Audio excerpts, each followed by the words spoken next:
거룩한 주일 예배 가운데 나오신 성도 여러분들을 주님의 이름으로 축복합니다. 예일교회는 주님의 사랑이 폭발적으로 일어나는 성령 충만한 교회입니다. 우리 성도 간에 인사 나누겠습니다. 하이파이브 하면서 하나님이 하십니다 라고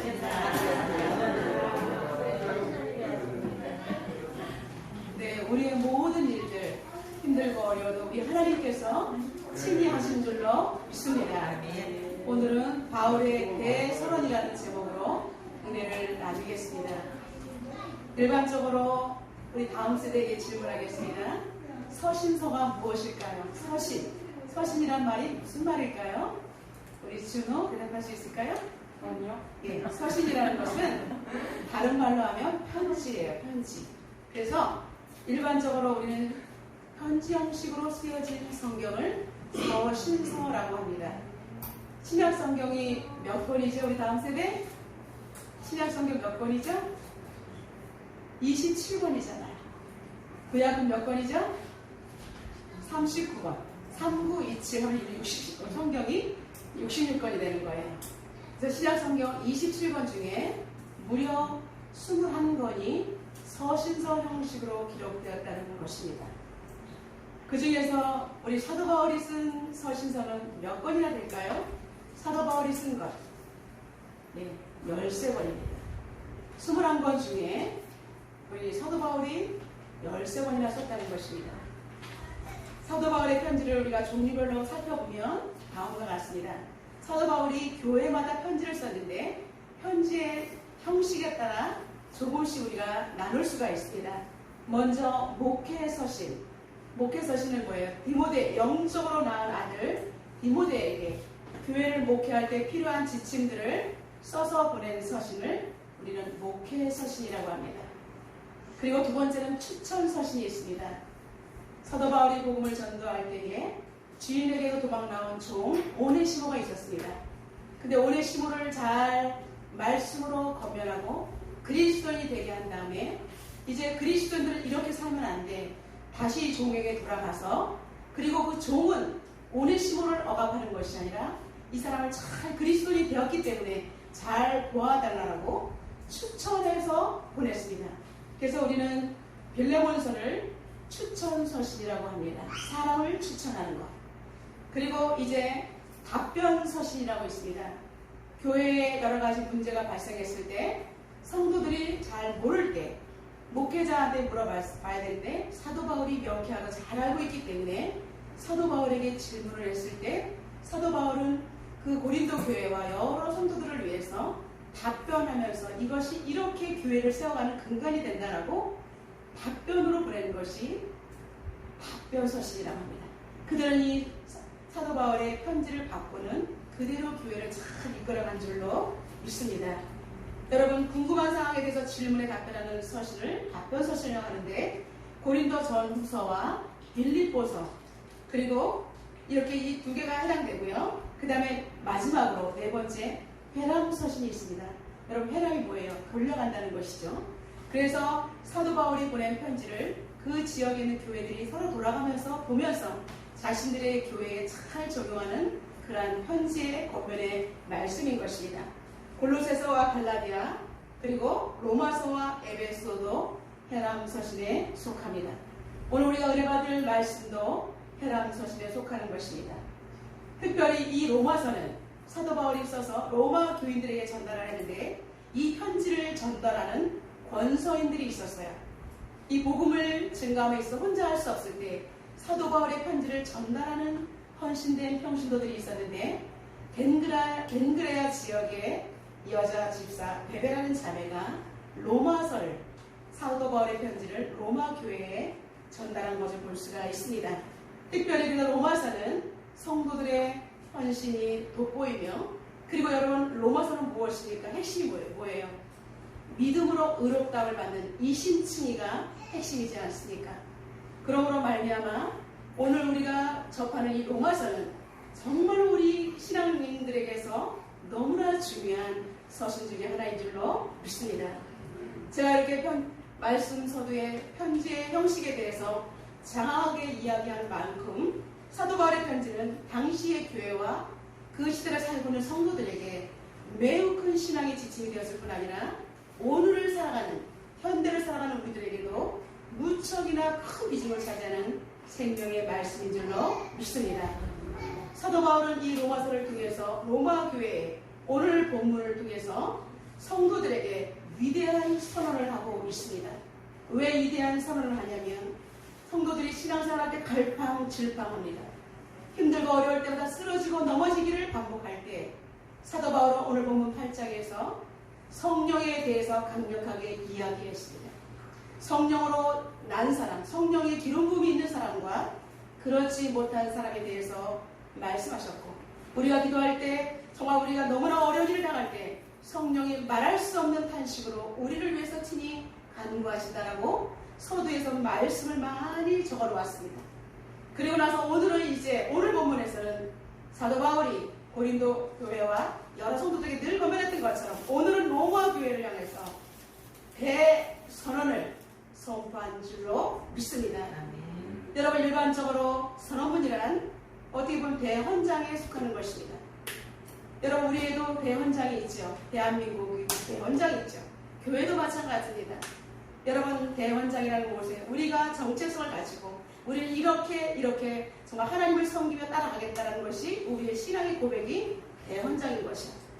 그래서 일반적으로 선언문이란 특정한 주제에 대해서 자신의 의견이나 주장을 정식적으로 분명하게 밝히기 위해서 모든 사람들 앞에서 공표하는 것이 바로 선언문인 것입니다.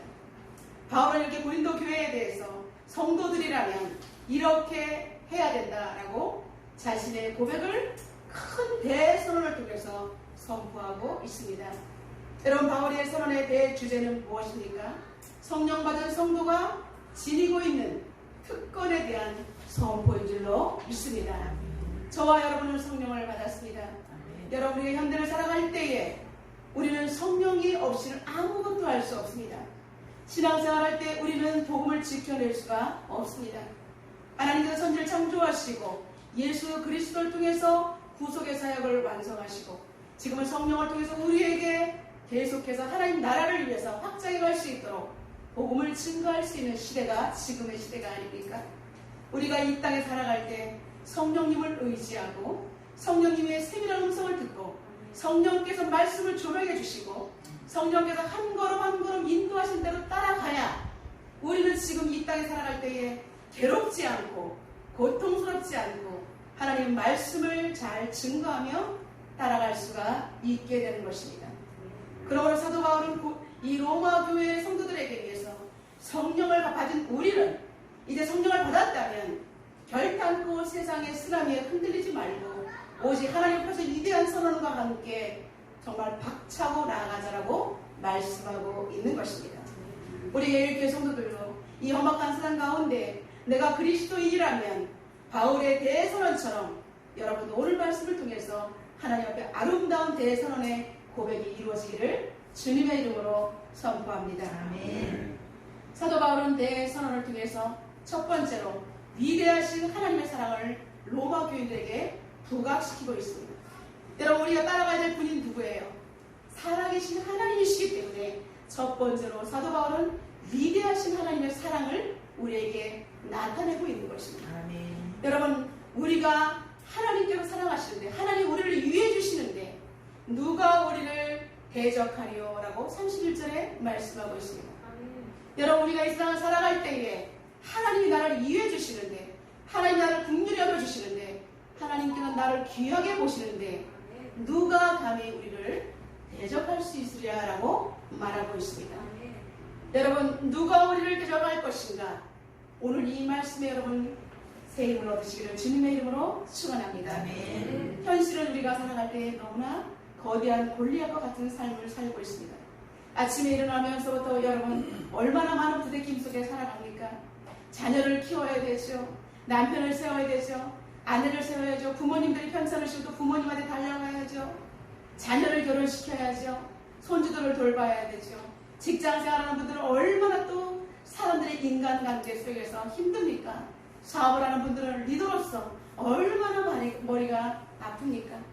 그런 가운데 우리는 생각이 치고 들어오면 어느새 너무나 작아지는 우리를 발견하게 됩니다. 현실은 날마다 골리앗으로 우리를 삼키려고 합니다. 나와봐, 너는 죽었어. 이렇게 이스라엘을 향해서 골리앗이 난리를 쳤던 것처럼 우리가 살아가는 세상은 너무나 힘들고 버거울 수밖에 없습니다.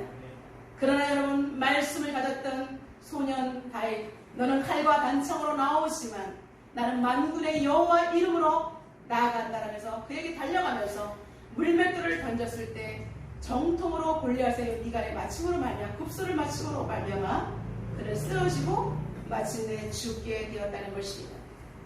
여러분, 우리가 현대 살아갈 때에 정작 모든 문제 앞에서 우리가 진정으로 선포해야 될 말은 누가 우리를 대적할 수 있으랴, 이렇게 이 고백을 하셔야 될 줄로 믿습니다. 아멘. 하나님이 나를 변호하시고 하나님이 내 편이신데 감히 누가 우리에게 손댈 수 있겠느냐, 이렇게 강한 믿음의 선언을 할 때 여러분들은 더욱더 새 힘이 솟아나는 줄로 믿습니다. 여러분, 하나님은 한마디로 성도를 위하시는 분이십니다. 우리를 너무나 귀하게 여기시기 때문에 우리는 예수 그리스도의 온전한 복음 안에 우리는 하나님께서 나를 위하신다는 그 축복 때문에 오늘도 우리는 영적인 자존감 때문에 현실에 아무리 가난하고 아무리 부족한다 할지라도 우리는 세상 부러울 것이 없는 믿음의 거부인 줄로 믿습니다. 그렇다면 과연 하나님은 성도를 어느 정도로 위하시는가? 이렇게 사도 바울은 이 질문에 대해서 이제 이렇게 32절에 사도 바울은 고백하고 있습니다. 우리 32절을 다 같이 한번 읽어보겠습니다. 자기 아들을 아끼지 아니하시고 우리 모든 사람을 위하여 내주시니까 어찌 그 아들과 함께 모든 것을 우리에게 주시지 아니하겠느냐. 아멘. 여러분, 하나님이 우리를 사랑하는 그 근거가 우리를 위해서 예수 그리스도를 죽음에 내어 주셨다는 것입니다. 예수님이 죽으셔야 우리는 살아나는 것입니다. 죄 문제를 오직 해결할 수 있는 분은 예수님밖에 없었기 때문입니다. 그러니까 하나님의 사랑을 우리가 확인하는 방법은 나를 위해서 당신의 하나밖에 없는 외아들 독생자 예수 그리스도를 우리를 위해서 과감하게 내어주셨다는 사실입니다. 나를 위해서 아들을 내어주시니까 이 땅에 살아갈 때 모든 것을 우리에게 주시지 않겠느냐고 말씀하고 있는 것입니다. 여러분, 우리가 살아갈 때 물질도 너무나 중요합니다. 많은 현대인들이 물질과 경제적인 것 때문에 우울함을 겪고 있습니다. 여러분, 그럴 때 우리도 정말 이렇게 오늘 이 말씀을 통해서 자기 아들을 위해서 내 생명을 맞바꾸신 그 하나님께서 나의 이 물질적인 문제도 반드시 돌파할 것이라고 여러분 결단하며 선포하시기를 주님의 이름으로 축원합니다. 이렇게 하나님과 예수 그리스도의 관계에 대해서 빌립보서 2장 6절은 이렇게 말하고 있습니다. 그는 근본 하나님의 본체시나 하나님과 동등됨을 취할 것으로 여기지 아니하셨다. 예수님은 하나님의 말씀에 순종하여 이 땅에 오셔서 십자가를 지고 죽으셨다는 것입니다. 삼일째 하나님께서 자기 역할이 있는데 예수님이 나는 죽지 않겠다라고 하면 우리의 인류의 대구속사역은 이루어질 수가 없는 것입니다. 하나님께서 창조주 하나님께서 자신의 역할을 감당하시며 구속의 사역을 이야기하실 때 하나님과 근본으로 하나가 있는 본체입니다. 그래도 불구하고 하나님 말씀에 순종하여 인간의 땅에 내려오셔서 스스로 낮아지셔서 스스로 죽음으로 넘겨주셨다는 것입니다. 십자가에 매달려서 우리를 위해서 생명을 포기하셨다는 사실입니다. 여러분, 나를 위해서 대신 죽어줄 사람이 어디 있습니까? 여러분, 우리는 너무 작아지고 있는 지금 우리의 이런 현실 속에서 우리는 여기서 속히 빠져나오기를 주님의 이름으로 축원합니다. 여러분, 여러분 때문에 대신 죽으신 분이 있습니다. 여러분은 얼마나 소중한지를 알아야 합니다. 나는 이것도 없고 가족도 없고 나는 너무나 외롭고 괴롭다. 여러분, 이것은 누가 들려주는 이야기입니까? 사단이 들려주는 이야기입니다. 여러분, 만약에 내게 가족이 없다 이렇게 생각하시는 분들은 여러분, 우리 예일 가족이 있으니 목사님 나를 책임주세요 라고 달려오시길 바랍니다. 아멘. 나 혼자예요. 그러면 여러분, 목사님 나 가족 삼아주세요. 아멘. 진실로 가족 삼아주세요. 여러분, 우리 예일교회가 그 성도를 책임질 것입니다. 아멘. 우리는 예수 그리스도의 한 피로 우리는 하나가 된 사람입니다. 아멘. 왜 우리가 가족이 없습니까? 우리는 그리스도의 피로 한 가족이 되었습니다. 다시는 우리 예일교회 성도들은 나는 외롭고 나는 혼자예요 이런 생각을 하지 않고 서로 정말 저에게 달려오시고 성도들과 같이 기도 제목 나누면서 마음을 나누시기를 주님의 이름으로 축복합니다. 아멘. 요한복음 10장 30절에 이렇게 말씀하고 있습니다. 예수님은 나와 아버지는 하나입니다. 여러분 하나님과 예수님 성령님은 한 분이십니다. 말씀하심으로 말미암아 서로가 연합의 사이로 각자 분리되지 않고 오직 영원합된 사역을 통해서 오늘도 지금 성령을 통하여서 우리 영혼들에게 계시의 영을 부어주시고 우리를 보호해주시고 우리를 위로해주시는 줄로 믿습니다. 베드로는 이런 하나님의 능력을 다음과 같이 표현하고 있습니다. 베드로전서 1장 3절을 통해서 그의 신기한 능력으로 생명과 경건에 속한 모든 것을 우리에게 주셨다라고 말하고 있습니다. 여러분 우리는 무익한 자입니다. 아무런 능력이 없는 무능한 자입니다. 그런데 예수 그리스도의 생명이 들어오는 순간부터 우리는 달라졌습니다. 우리는 무능하나 우리는 더 이상 무능하지 않습니다. 아멘. 내 안에 예수 그리스도의 능력이 들어왔다는 사실입니다. 아멘. 그리고 그의 신기한 능력으로 말미암아 생명과 경건에 속한 모든 것을 우리에게 주셨다는 사실입니다. 아멘. 여러분 이제는 영적으로 우리가 완전히 우리는 달라져야 합니다. 아멘. 이제는 하나님의 능력이 내 안에서 숨쉬고 있기 때문에 나는 더 이상 연약한 자가 아니라 나는 더 이상 무익한 자가 아니라 주님을 위해서 쓰임받을 수 있는 하나님의 일꾼이며 아멘. 죽어가는 영혼들에게 복음을 전달할 수 있는 아멘. 살아 움직이는 복음의 능력자인 줄로 믿습니다. 아멘. 이제 우리는 하나님의 사랑을 지극한 사랑을 우리는 살펴보았습니다. 이제 사도 바울은 위대한 선언 중에서 두 번째로 완벽하게 보호하시는 하나님을 선포합니다. 여러분 첫 번째로 위대하신 하나님을 선포했다면 두 번째는 완벽하게 보호자가 되시는 하나님을 우리에게 알려주고 있다는 사실입니다. 우리 33절 다 같이 한번 선포합니다. 누가 능히 하나님께서 택하신 자들을 고발하리요 의롭다 하신 이는 하나님이시다. 아멘. 우리가 이 땅에 살아갈 때 우리를 참수하는 무리들이 있습니다. 그런데 하나님께서 택하신 자들 우리는 하나님께서 보호중을 삼으신 분이에요.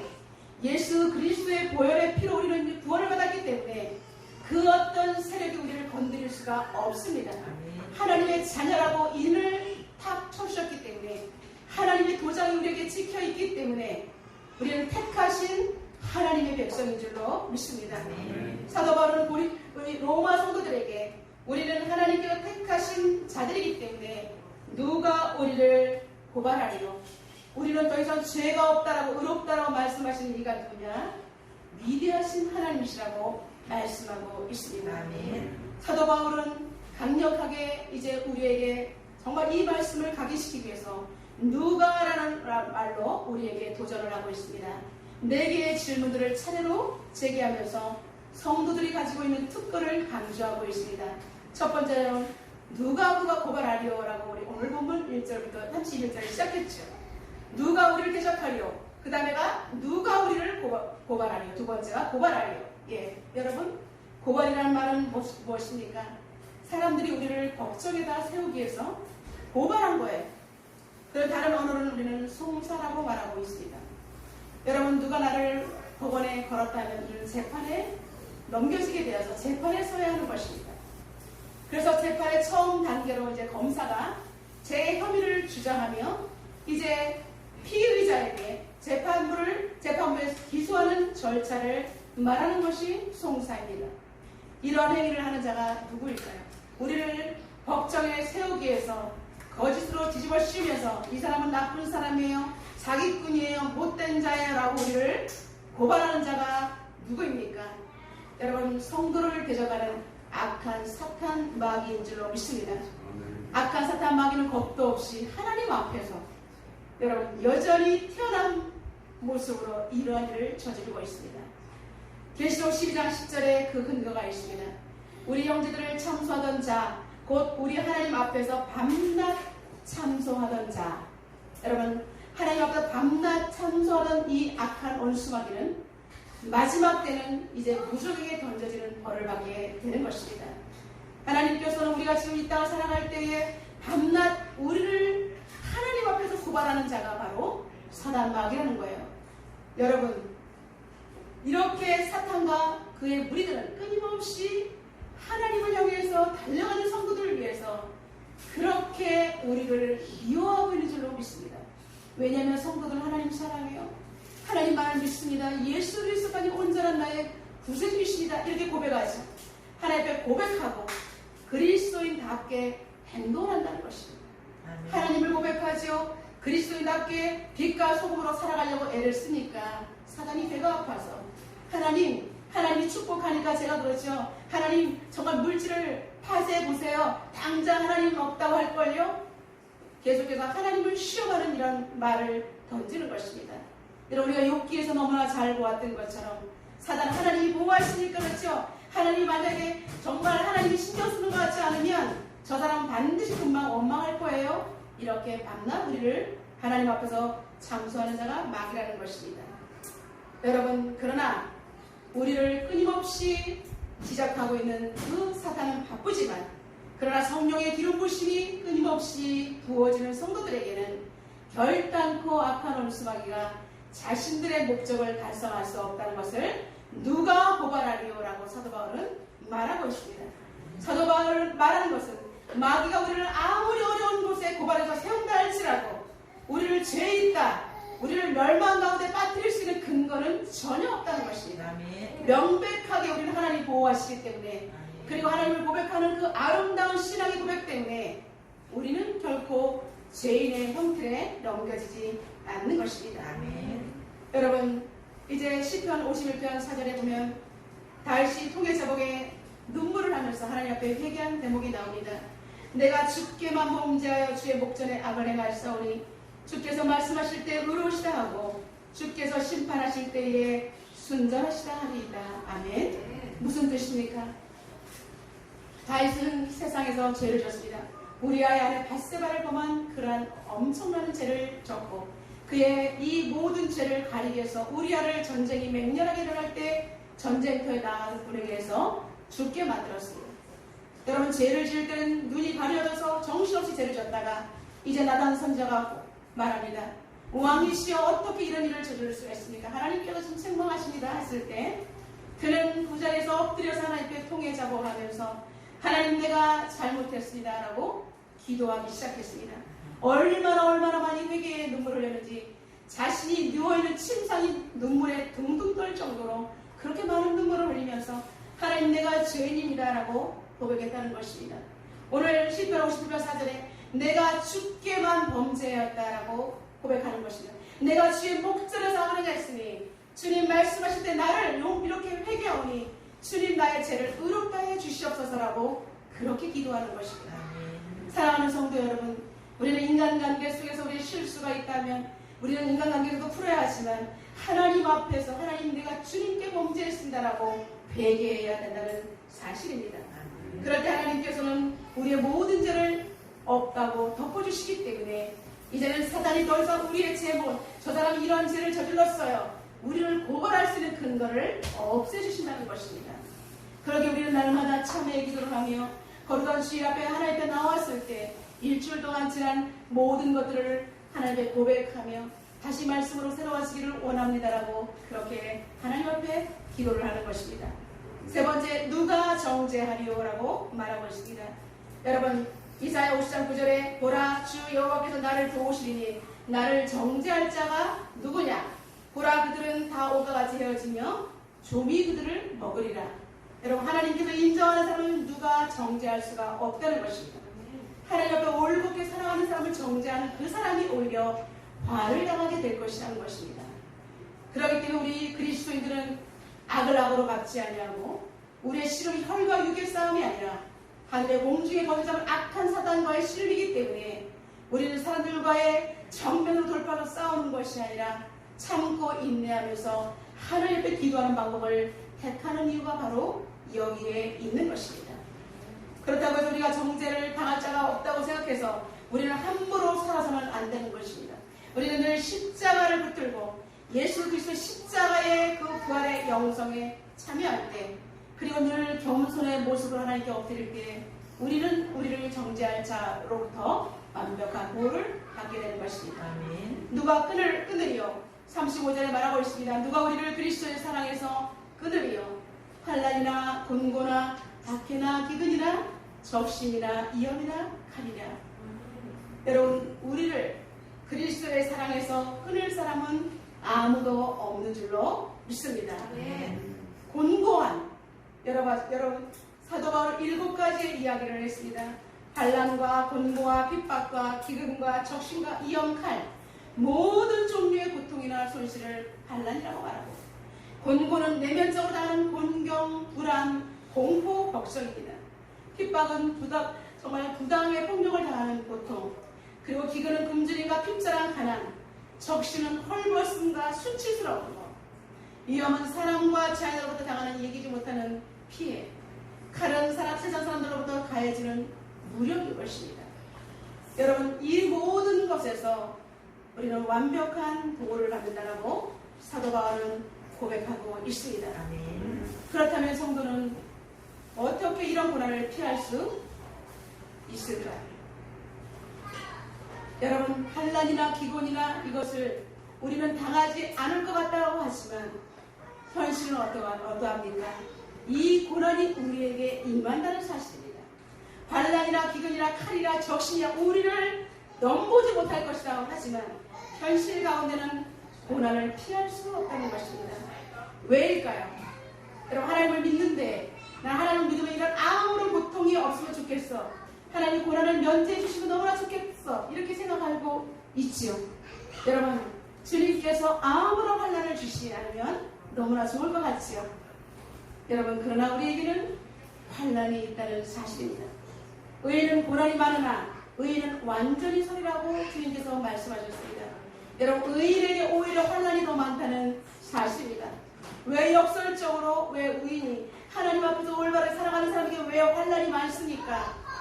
영적으로 지금 세상의 공중것을 잡은 사단이 잡고 있기 때문에, 우리를 끝없이 참소하기 때문에 우리는 이것을 계속 뚫고 나가면서 그리스도의 순전한 복음을 지키며 하나님 앞에 살아가면서 마지막까지 등불의 역할을 감당하기 위해서는 우리는 환난과 기근과 모든 고통을 당할 수밖에 없다는 사실입니다. 왜냐하면 왜 그리스도의 고통을 당하냐면 하나님이 고통을 당하셨기 때문입니다. 여러분, 그리스도는 내 사랑하는 아들이요 내 기뻐하는 자니 너희는 그의 말을 들으라 라고 마태복음 17장 5절에서 하나님께서 말씀하고 있습니다. 하나님이 이 땅에 오셔서 그냥 성령이 비둘기같이 내려오실 때 그냥 온 인류를 구원하시면 안 됩니까? 근데 왜 십자가를 굳이 져야 합니까? 예수님이 죽어야 우리가 사는 그런 생명구원의 역사가 있기 때문인 것입니다. 그래서 예수님께서 십자가의 지심으로 하나님의 말씀을 온전히 순종하심으로 말미암아 그가 온전하게 되셨은즉 자기에게 순종하는 모든 자에게 영원한 구원의 근원이 되셨다라고 말하고 있습니다. 예수님이 죽으시면서 순종의 모습을 보여주시고 우리 또한 예수님께서 십자가에 매달린 것과 같이 우리도 십자가에 매달려야 우리도 살아나는 줄로 믿습니다. 십자가에 매달리기 위해서 우리는 그러한 세상에서의 곤고와 고통을 겪어야 한다는 것입니다. 여러분, 우리에게 환난이 아무것도 없으면 우리는 내가 잘난 줄 압니다. 그리고 주님을 더 이상 믿어야 될 의미를 찾지 못해요. 그렇기 때문에 이 세상에 살아갈 때는 주님 오시는 그날까지 우리는 끊임없이 십자가에 매달리며 자기 십자가를 지고 주님의 뒤를 따라가야 되는 고통이 임한 줄로 믿습니다. 여러분, 우리 옆사람을 축복하겠습니다. 기꺼이 그리스도의 고난에 동참하겠습니다 라고 인사하겠습니다. 네. 여러분, 우리 작은 환난에 넘어지지 말고 이 십자가를 내가 통과해야 되겠다라고 여러분 결단해야 됩니다. 여러분 앞에 지금 어려운 일이 있습니까? 할렐루야로 하나님께 나가야 되는 것입니다. 그러나 우리 힘으로 안 됩니다. 성령님을 초청해야 되는 것입니다. 나의 힘으로 되지 아니하고 능으로 되지 아니하고 오직 여호와의 신으로 된다고 스가랴 4장 9절에 분명히 7절부터 9절에 분명히 말씀하고 있습니다. 여러분, 이제 고난이 육적인 고난이 아니라 우리는 성령의 깊은 곳을 통과하기 위해서 우리는 십자가를 통과하는 그런 고난을 겪기를 주님의 이름으로 축복합니다.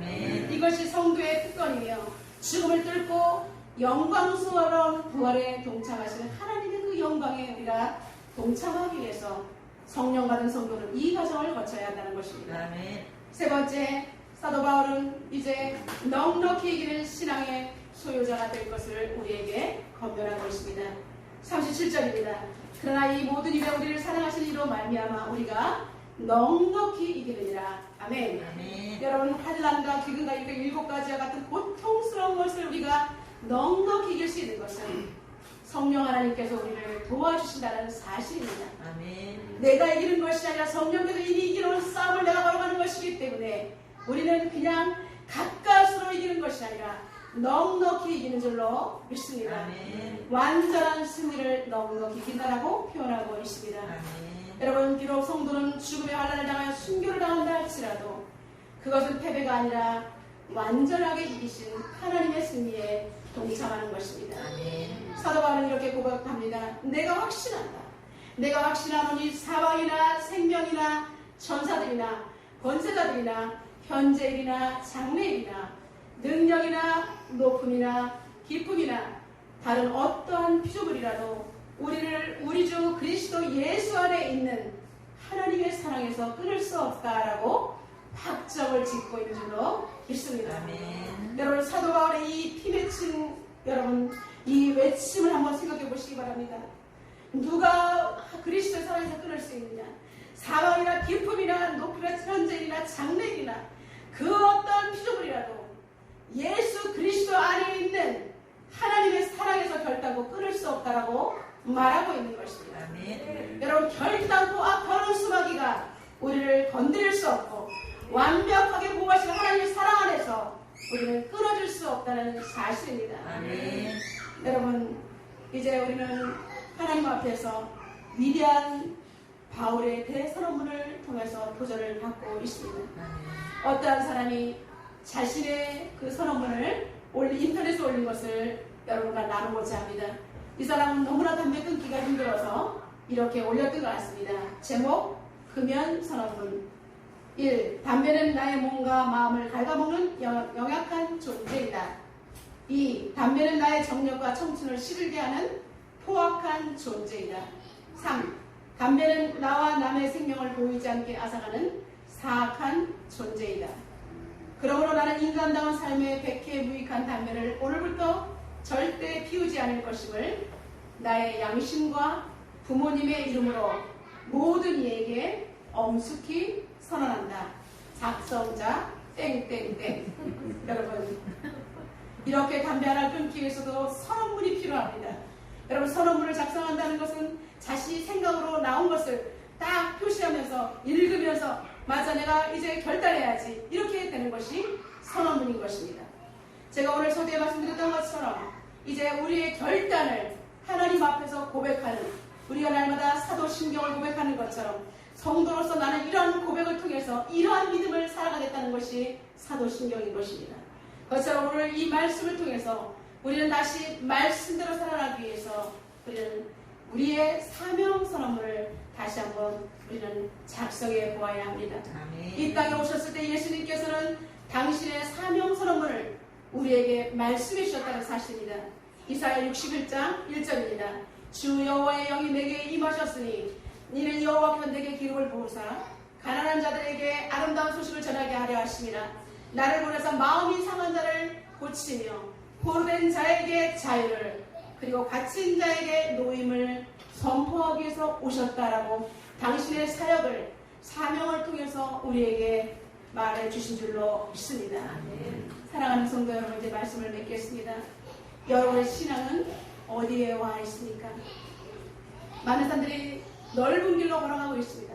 예수를 믿으면서도 넓은 길, 행복한 길, 찻집에 가서 나누며 다무서하며 그런 것이 최고의 행복이라고 생각하고 있습니다. 그러나 예배를 소홀히 하며 이제는 그냥 내가 바쁜 길을 다 하면서 그냥 유튜브로 말씀을 하나 보는 것을, 나는 예배를 드렸다라고 여러분 죄책감도 없이 예배를 드렸다라고 하는 시대가 왔습니다. 그러나 우리 주님께서는 좁은 길로, 협착한 길로, 아무도 찾지 않은 길로 걸어가라라고 우리에게 말씀하고 있습니다. 아멘. 여러분, 지금은 알곡과 측정이 가르친 시간입니다. 우리가 주님께서 우리를 좁은 길로 오라가실 때 우리는 싫어요, 하나님 나는 넓은 길로 갈 거예요, 주님의 손을 뿌리치는 성도가 너무나 많다는 사실입니다. 여러분에게 미션을 드리겠습니다. 오늘 말씀을 읽고 또 읽으시면서 집에 가셔서 정말 신앙의 결단문을 작성해 보시기 바랍니다. 아멘. 누가 나를 하나님의 사랑에서 끊을 수 있으랴? 결단코 그런 일은 없다. 아멘. 나는 더 이상 낙심하지 않겠다. 아멘. 나는 그리스도로 온전하게 살아가겠다. 아멘. 이제 내가 선한 그리스도의 영향력을 발휘하는 아멘. 누가 되겠다. 아멘. 이 땡땡 이렇게 아멘. 하나님 앞에 적어놓고 날마다 선포하며 하나님께 고백할 때 하나님께서 우리의 선언문을 통해서 일하실 줄로 믿습니다. 아멘. 마지막 때 여러분 오늘 말씀을 가지고 여러분 각인되고 체질화되어서 더욱더 하나님께서 이끌어 가실 때 귀하게 쓰임받는 예일교회 성도들이 되시기를 주님의 이름으로 축원합니다. 아멘. 그 지역복음화, 민족복음화, 세계복음화를 실현하는 예일 공동체 되기를 주님의 이름으로 축복합니다. 아멘. 우리 오늘 주신 말씀 붙들고 다 같이 통성으로 기도하는 시간을 갖도록 하겠습니다. 오늘 사도 바울을 통해서 로마 교회에 주신 이 말씀, 현실을 살아가는 우리들에게 하나님께서 주신 말씀인 줄로 믿습니다. 우리는 더 이상 유약하지 않습니다. 주님께서 우리에게 결단하기를 원하십니다. 하나님, 내가 이제는 다시는 스사단과 똑같이 두려워하며 공포에 떨지 않겠습니다. 이제는 위대한 바울의 대선언처럼 하나님 앞에서 나도 신앙의 선언을 하면서 아버지 그 말씀 붙들고 살아나게 달라고 이 시간 통성으로 주여 삼창하며 기도하겠습니다. 주여, 주여, 주여. 살아계신 하나님 아버지 감사합니다. 우리에게 하나님 아버지 오늘 아버지 하나님 사도 바울을 통해서 로마 교회에 주신 위대한 선을 하나님 우리에게 하나님께서 주신 줄로 믿습니다. 아버지 하나님 이 말씀을 받습니다. 나도 또한 하나님 아버지 이 말씀대로 살아가기 위해서 나의 신앙을 돌아봅니다. 하나님 아버지 세상에 우리가 눌려서 정말 작은 어린아이처럼 오도로 떨었던 아버지 골리앗 앞에서 쓴 정말 이스라엘 백성들처럼 우리는 너무나 눈물을 흘리며 아버지 하고 울고 있었습니다. 그러나 하나님 말씀을 가진 다윗은 너는 칼과 단청으로 나오지만 나는 만군의 여호와 이름으로 나간다고 선포했던 아버지 하나님 소년 다윗처럼 살아계신 하나님에게 믿음을 허락하여 주시고 다시 한번 말씀으로 결단할 수 있도록 주님 도와주시옵소서. 아버지 흔들리지 않은 영성 말씀을 내 신앙 전제로 세울 때 낙심하지 않은 신앙의 절개 분명히 통찰력을 하나님 아버지 천인과 같이 이 고난을 이기며 눈물을 흘리며 성령 충만함으로 이겨낼 수 있도록 주님 도와주시옵소서. 주님이 십자가에 못 박히셨을 때 우리가 살아났습니다. 내가 십자가에 못 박히면 우리 가정이 살아날 것입니다. 내가 십자가에 못 박히면 우리 예일교가 살아날 것입니다. 내가 십자가에 못 박히면 한국교회가 살아날 것입니다. 아버지 내가 죽음으로 수많은 영혼들이 주께 돌아오게 될 것입니다.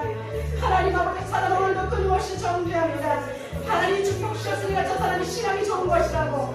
그러나 누가 정죄하리고 누가 대적하리고 누가 우리를 그리스도 사랑이가 돌릴 것입니다.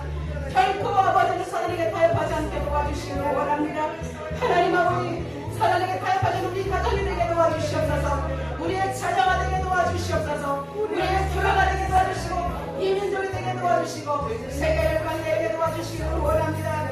오직 하나님 예수 그리스도를 강력하게 전파하는 능력을 허락하여 주시옵소서. 교회를 통해 일하신 하나님 복음의 능력이 지속적으로 나타나게 도와주시옵소서.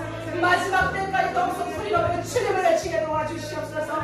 누가 정죄하리요 누가 끊으리요 누가 우리를 구원하리요. 아버지 하나님 앞에 당당히 서서 세상을 향해 당당히 서서 하나님 아버지 복음을 외칠 수 있도록 성령 하나님 도와주시옵소서. 살아계신 하나님 아버지 하나님 우리의 고백을 하나님께 올려드립니다.